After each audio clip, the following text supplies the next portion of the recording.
하루 10분 주식 투자 실전 매매 공부 쉬운 주식 가자.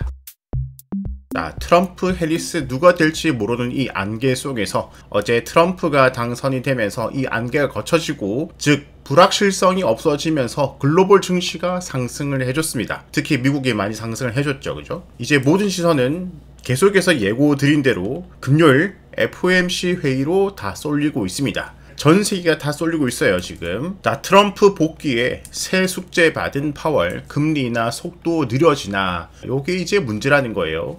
금리 인하를 지난번 FOMC 회의 때 빅컷과 함께 시작을 했잖아요. 그러면 한번 추세를 타면은 쭉쭉쭉 내려가길 기대를 하겠죠 사람들이. 돈이 점점점 풀리길 기대를 하고. 자, 이것은 예상 가능한 시나리오잖아요. 한번 금리 인하를 하면은 목표한 금리까지 쭉 내려버리겠다.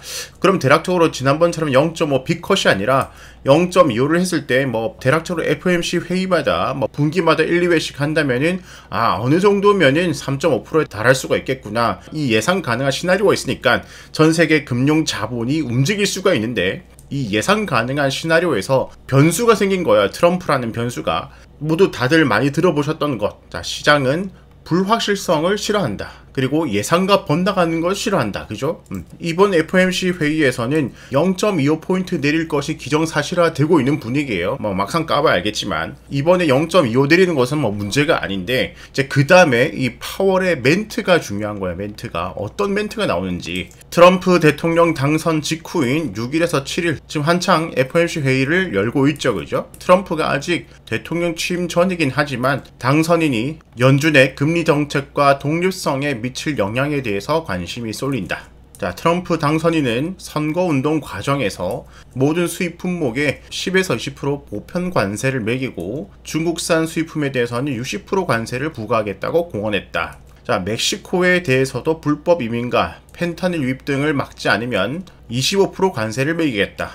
또 불법 이민자를 추방하고 감세를 연장하겠다. 자, 미중 분쟁 때문에 중국을 압박을 해야 되는 것도 맞지만, 중국은 일단 대표적으로 디플레이션 수출 국가죠. 그러니까 워낙 중국 제품들이 싸기 때문에 인플레이션을 이제 막아주는 효과를 보여주고 있는데, 다 관세를 먹이겠다. 중국산에서 60%, 그 다음에 다른 나라도 10%, 20%. 자, 여기 우리나라도 타격인 거죠. 그러면 단순 계산으로 요것을 자세하게 조정을 하고 통과도 시키는 것도 있고 하겠지만, 단순 계산으로 미국 사람들은 10%, 20%, 많게는 3, 4, 5, 60% 더 비싸게 물품을 사야 되는 거죠. 그죠? 바로 인플레이션을 자극할 수 있다. 이것을 걱정하기 때문에 미국채 수익률도 이렇게 올라가고 있는 거죠. 그죠? 자, 이제 미국의 물가 상승 속도가 한풀 꺾였다는 판단 아래서 선제적으로 경기 방어에 나서 연준의 결정에 영향을 미칠 수 있다. 연준은 독립성을 가지고 미국 경기를 한 수 앞을 보면서 계속해서 금리 조정을 해나가는데, 이것이 만약에 삐걱된다. 이 정책이 경제적으로 해석을 할 수가 없고 정치적으로 해석을 해서 바꿔준다면은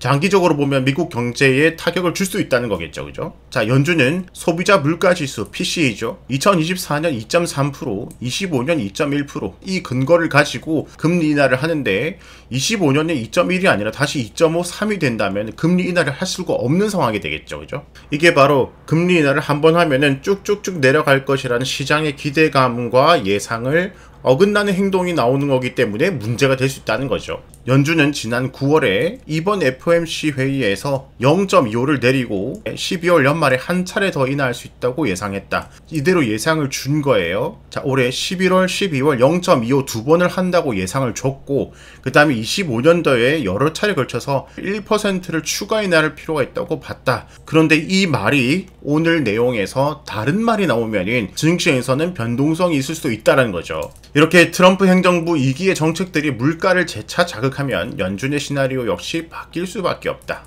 자, 노무라 증권은 오늘 보고서에서 FOMC는 올해 금리 인하를 2번 하고, 예상대로 하고, 내년에는 1%가 아니라 1%를 하려면 적어도 3번, 4번 정도는 해야 되겠죠. 그죠? 그런데 한 번만 할 것이라고 추정했다. 9월에 연준 발표와 너무 다른 보고서가 났죠. 그죠?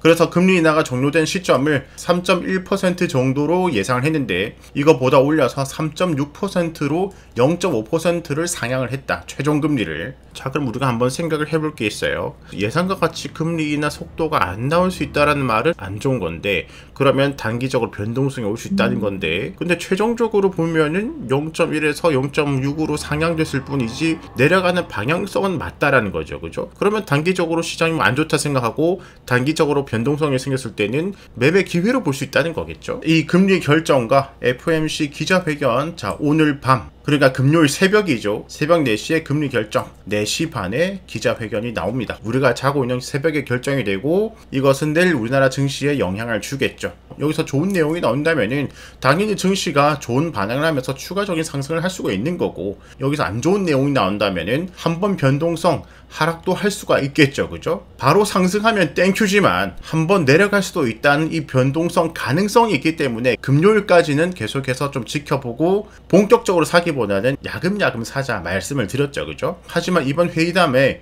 올라가면 땡큐고 만약에 내려간다 그래도 너무 겁먹을 필요는 없다. 일시적이다. 지금 글로벌 증시는 자 미국 불확실성 해소됐고 계속 빌빌대던 중국 지금 돈이 들어가면서 정부가 키우려고 그러고 있고, 우리나라도 오늘 외국인 기관이 동반 쌍크리 매수가 들어왔습니다. 코스피에. 그러니까 내일 발표 다음에 올라가면은 그대로 야금야금 따라 들어가면 되는 것이고, 자 미국은 너무 올랐기 때문에 내려가기 또 기다려야 되겠죠. 그죠? 만약에 오늘 밤에 FOMC 내용이 좋지 않아 가지고 변동성이 온다, 오히려 기회, 땡큐. 저점 분할 매수 기회, 저점 분할 매수 기회로 볼 수가 있다. 혹시 하락할 수도 있기 때문에 일부 현금을 놔두고 내려가면 더 싸게 살 수 있으니까 안전하게 현금을 좀 놔두자 말씀을 드렸잖아요. 지금 방향성은 좋습니다. 그죠? 자, 미국 방향성 좋고, 나스닥 방향성 좋고, 중국, 홍콩 반등 좋습니다.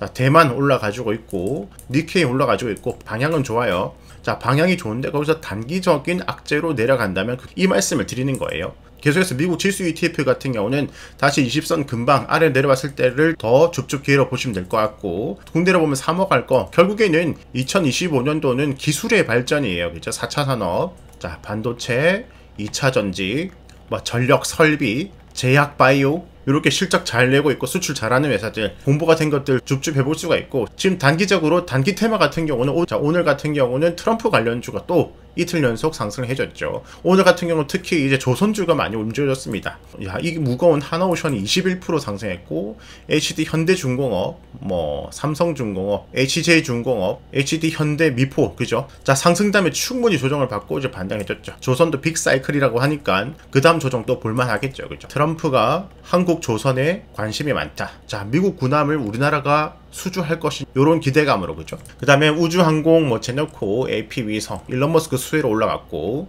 근데 SBB테크, 뭐 T로보틱스, 레인보우 로보틱스, 로봇 역시, 그다음에 웨이버스, 켄코 에어로, 뭐 하나시스템, 삼성이 NC, 방산도 관련주죠. 그다음 뭐 SK가스, 한국가스공사, S&T 에너지. 트럼프가 가장 좋아하는 것이 에너지와 금융이다. 어젯밤에 미국 증시에서 금융주 급등을 했죠. 그죠? 트럼프, 일론 머스크 수혜로 뭐 넥스트칩, 현대오토웨버, 피론티어, 이렇게 자율주행, 이렇게 단기성 테마는 계속해서 움직이고 있고, 국내에도 25년도를 기대를 하고 계속 가져갈 거, 계속 매집할 것은 굵직굵직한 섹터들을 공부를 해야 되겠죠. 처음에 말씀드렸던 거 정리를 하면 전체적인 글로벌 증시는 좋다, 괜찮다, 야금야금 계속해서 해볼 수 있다. 그런데 혹시 오늘 밤에 변동성이 있을 수 있다. 그러면 그 변동성이 온다면은 그것을 이용을 하면 된다. 아시겠죠?